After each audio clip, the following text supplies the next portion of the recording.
જય ભારત મિત્રો, આજે વાત કરવી છે ચૂંટણી વિશે।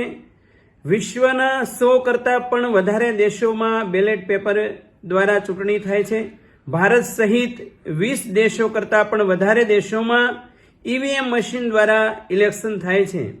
આજે ગુજરાતમાં પાલિકા અને પંચાયતનું ઇલેક્શન આવી રહ્યું છે, ત્યારે એક સામાન્ય નાગરિક અને એક જાગૃત મતદાતા તરીકે ગુજરાતના 5 કરોડ મતદાતા ભાઈ બહેનોને મારી કરબદ્ધ વિનંતી છે કે એવા ઉમેદવારને મત આપજો જે સ્વાસ્થ્ય, શિક્ષણ અને રોજગારને પ્રાયોરિટી આપતો હોય, જે રોટી, કપડાં, મકાન અને ગટર પાણીને લાઇટને પ્રાયોરિટી આપતો હોય, જે ગરીબી, મોંઘવારી, ભ્રષ્ટાચાર અને સમાજમાં થતા અન્યાયને દૂર કરવા માટે પ્રયાસરત હોય એવા ઉમેદવારને મત આપજો।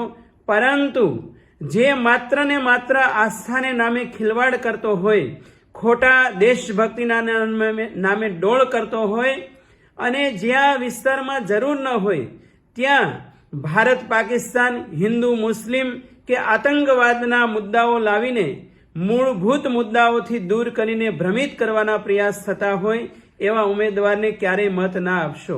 જે ભ્રષ્ટ અને ક્રિમિનલ હોય અને જે ગરીબ અને મધ્યમ પરિવારના લોકોને માત્ર 200 રૂપિયાની દારૂની કોથળી કે બુંદી ગાંઠિયા ખવડાવી અને ભોળા લોકોના મતદાન લેવાના હીન પ્રયાસો કરતા હોય એવા નાલાયક ઉમેદવારોને ક્યારેય મત ના આપશો।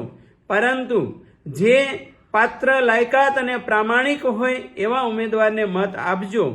જે ઉમેદવાર વિજેતા બન્યા પછી જેમ અત્યારે તમારા મત માટે ઘરે ઘરે વિનમ્ર બનીને આવે છે, ત્યારે પણ તમારા એક ફોનથી કે એક ધક્કો ખાવાથી તમારા વિસ્તારની સમસ્યા દૂર કરવા માટેની લાયકાત ધરાવતા હોય એવા ઉમેદવારને મત આપજો।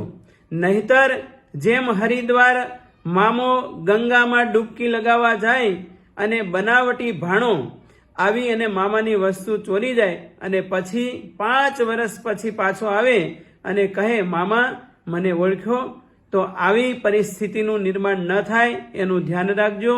અસ્તુ, જય ભારત।